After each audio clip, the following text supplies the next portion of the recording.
Hi everybody, I'm Susan Mulvihill. Welcome back to my vegetable garden. Well, sadly, the weather forecasters were correct because most of our snow has melted. Darn it. We have more coming tomorrow though, but I do have to admit that the closer we get to the start of spring, the less I want snow, so maybe this isn't so bad. The topic of my second garden column for the season, which will run this coming Sunday, February 28th, is about choosing a site for your vegetable garden. So I thought what we would do is talk about optimal circumstances and then ways to get around some of the requirements so that your vegetables will thrive. Hey you guys, I have to show you something really cool. Come on little guys. Come on, come on.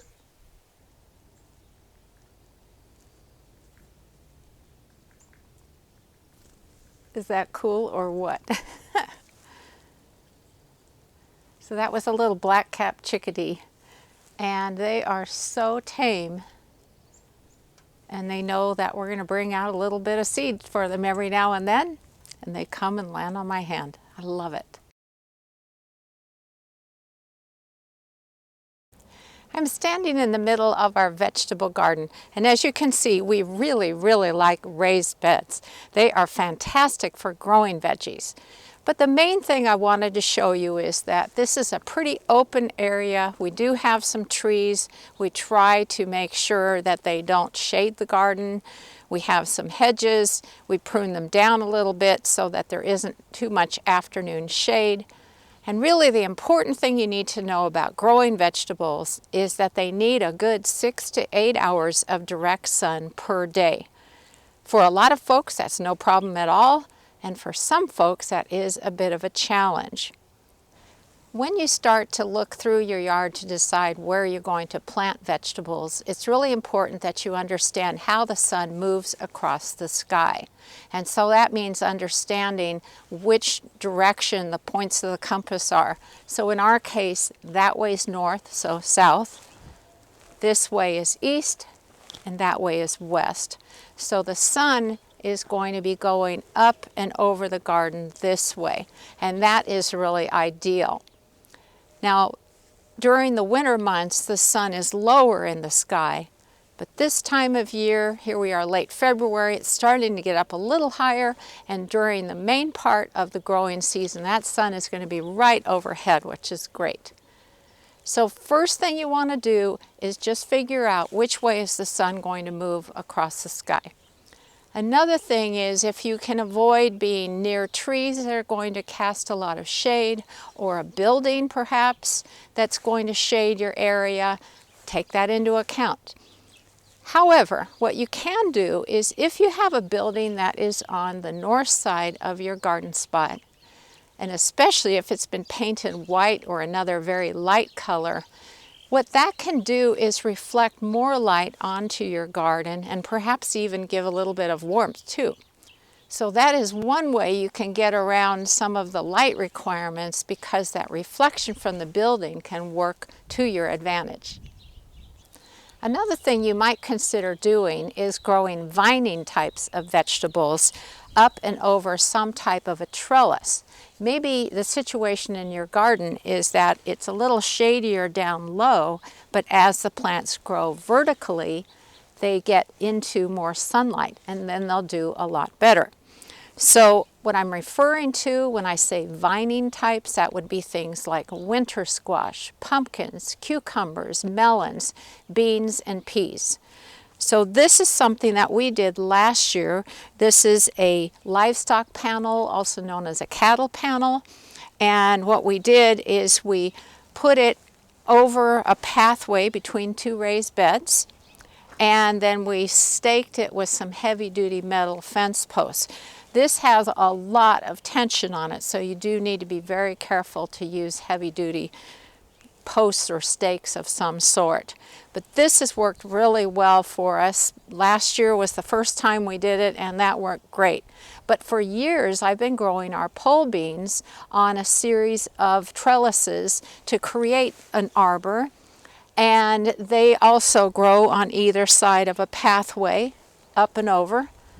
And They do great. So I really recommend it because they're going to get plenty of sunlight to grow.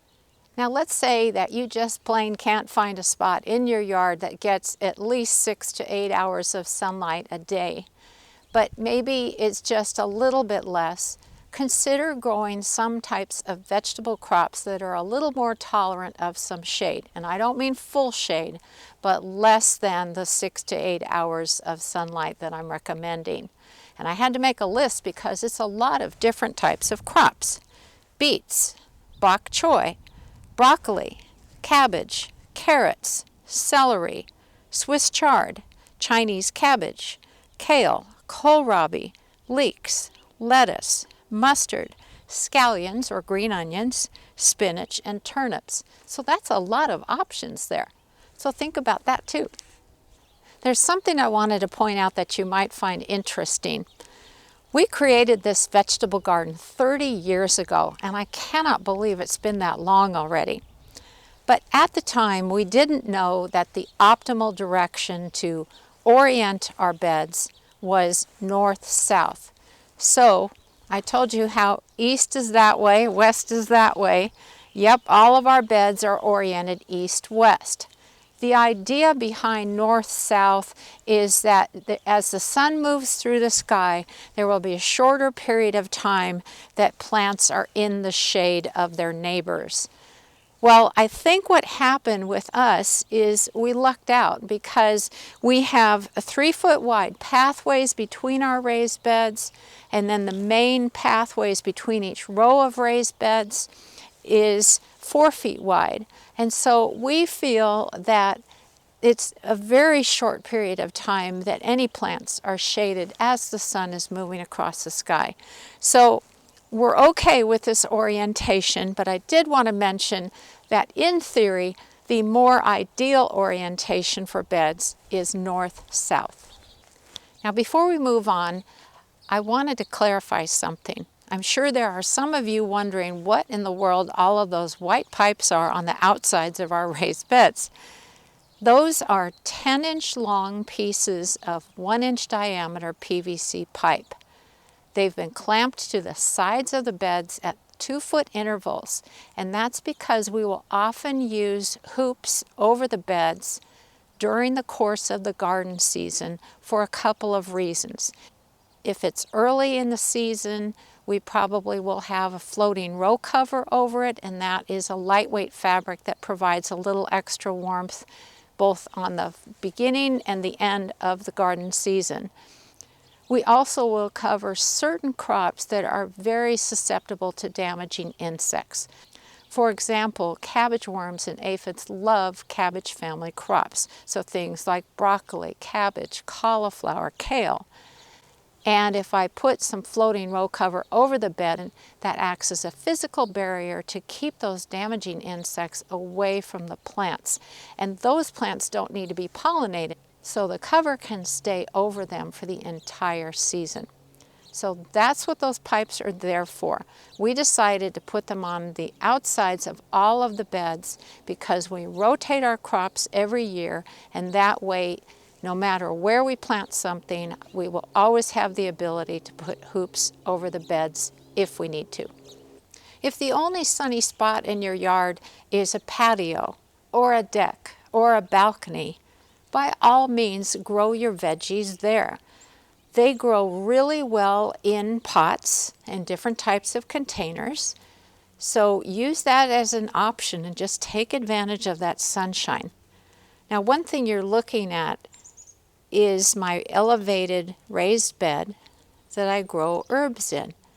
That has worked really well for me. I started doing that last year, and for one thing, I don't have to bend over, and for another thing, it's just right outside the back door, so very quick for me to run out, grab some herbs, and add it into whatever I'm cooking. I mentioned how you can grow vegetables in containers on decks, patios, and balconies, and those work great. But I also wanted to mention cloth grow bags. That's what these are, all 3 of these. And these colorful ones came from Gardener's Supply. And then I also have this big one.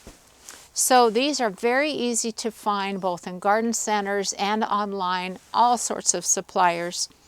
And what we did last year is we grew a whole bunch of our potato crop in cloth grow bags along the side of one of our raised beds. It was a very easy way to expand the footprint of our garden. But you could put these on decks or balconies or patios, no problem.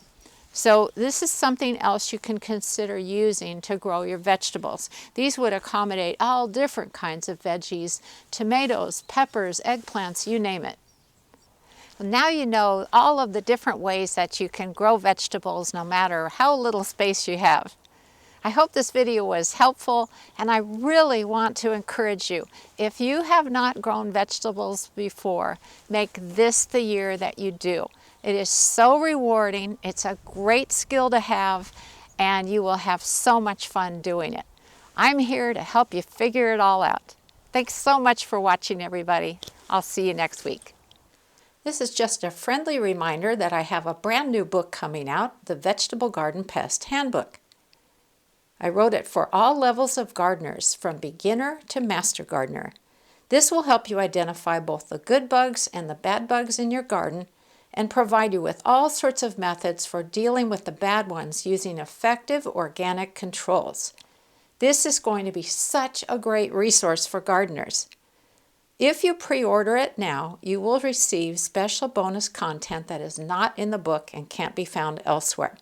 It contains my best tips for growing your favorite veggies and some that you might not have thought of. All you have to do is order it from your bookstore or preferred online source and email me your order confirmation. My email address is susan@susansinthegarden.com. Then I'll send you a link to the bonus content. This is a great deal, and thank you.